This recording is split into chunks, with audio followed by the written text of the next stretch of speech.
When I was a teenager, we had this little Mexican restaurant right around the corner from where we lived that we used to go to almost every Sunday after church, and they had the best fajitas. They were so tasty, so flavorful. I mean, anytime you brought them out, they'd put the lemon or the lime juice on top of it. It would sizzle, and the flavor and smells would just go all over the place. And by the time you got done eating there, your clothes smelled like fajitas. But they were so good, so tasty.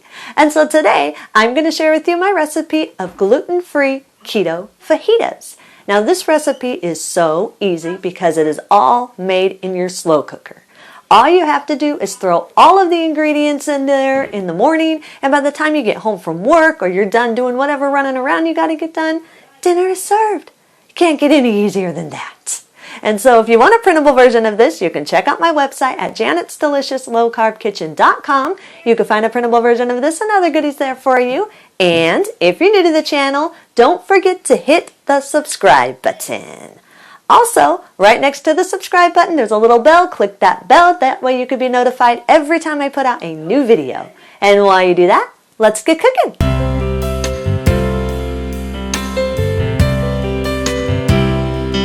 Cut 2 pounds of beef steak or chicken breast into strips. I'm using just sirloin steak. It doesn't have to be anything extra fancy. Just cut it up into strips, whatever size you think you're going to want.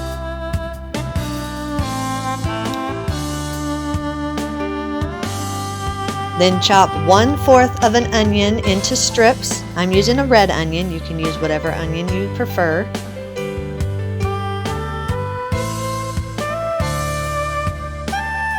Chop 1 red bell pepper into strips. Finally chop 1 jalapeno. This is only if you like a little spice to yours. If you don't want any spice at all, then you can leave the jalapeno out. Or if you want more spice, you could add more jalapenos. You can adjust all that to your taste.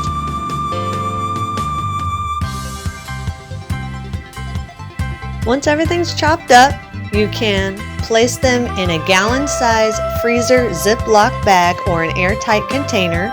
If you want, you can add a 15-ounce can of drained and rinsed black soybeans to the mixture to give it a little bit more protein and a little bit more bulk to the mixture, or some other type of vegetable or bean substitute if you want to. I always like to throw some kind of bean substitute in there.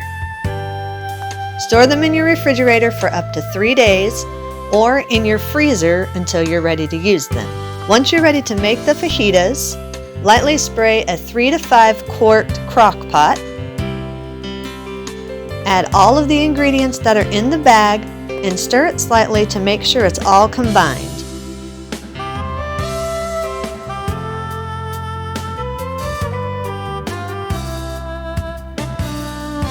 Sprinkle seasoned salt and seasoned pepper over the top of the mixture according to your personal taste.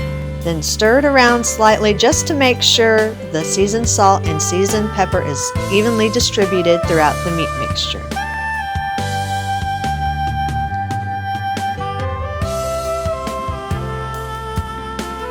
In a small bowl, combine a 15-ounce can of diced tomatoes undrained, 1 tablespoon dry cilantro, a ½ teaspoon garlic powder, 1 teaspoon chili powder, 1 teaspoon ground cumin, and 1 teaspoon ground coriander seed.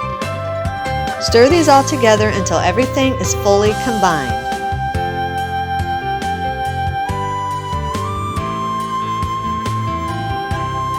Once the tomatoes and seasonings have been combined, pour them over the top of the meat and veggie mixture. Use a spoon and spread it around slightly over the top to make sure it covers all of the meat and vegetables.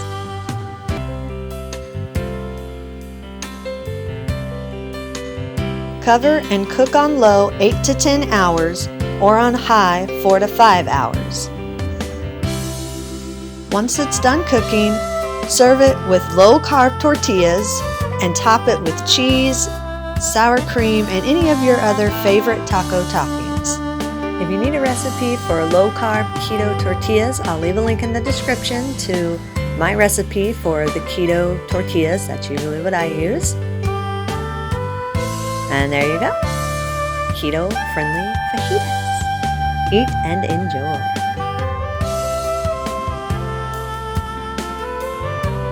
For the guacamole, in a small bowl, use a fork and mash up 2 very ripe avocados. Make sure they're nice and squishy but not brown.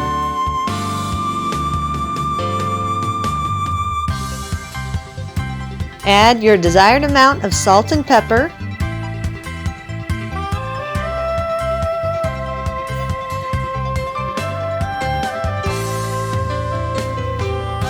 One teaspoon onion powder, more or less according to your taste. 1 teaspoon dried cumin, again, more or less according to your taste. 1 teaspoon chili powder, and 1 teaspoon garlic powder. Mix these all together until they're fully combined.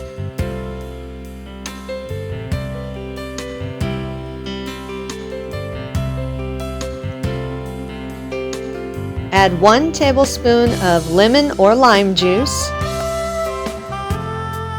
2 tablespoons of sour cream, more or less depending on how creamy you like your guacamole, and about 2 tablespoons of salsa. Again, you can adjust the seasonings and everything according to your taste. Mix these all together until they're fully combined and the guacamole is creamy.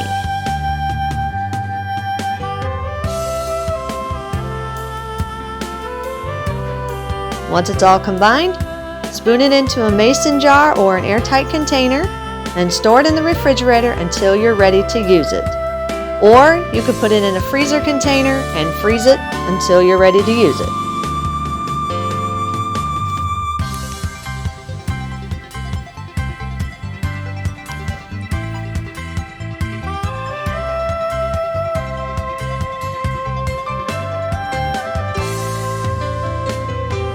And that's our recipe of the day. I hope you enjoyed it. If you did and you want to see more videos like this, then click that thumbs up like button, click the subscribe button, leave me a comment if you want to. Let me know if there's any recipes that you'd like to learn how to make, and I'll do what I can to get those out there for you.